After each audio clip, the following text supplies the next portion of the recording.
নমস্কার বন্ধুরা, west Bengal council of higher secondary এডুকেশনের তরফ থেকে গত 30শে মে 2024 জানিয়ে দেওয়া হয়েছে ক্লাস 11-এ কোন কোন স্কুল কি ধরনের অ্যাডমিশন নিতে পারবে। সেলফ ফাইন্যান্স বা ডিএ গেটিং স্কুলগুলো 11-এ 400 জন পর্যন্ত স্টুডেন্ট অ্যাডমিশন নিতে পারবে। গভর্নমেন্ট বা গভর্নমেন্ট স্পন্সর্ড স্কুলগুলো 300 জন স্টুডেন্ট অ্যাডমিশন নিতে পারবে।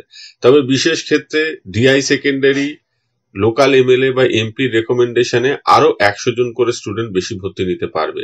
তবে দুই ধরনের স্কুলের ক্ষেত্রেই 400-র বেশি স্টুডেন্ট অ্যাডমিশন করাতে গেলে আগে কাউন্সিলের ইন্সপেকশন করাতে হবে এবং কাউন্সিল পারমিশন দিলে তারপরে এই অ্যাডমিশন করা যাবে।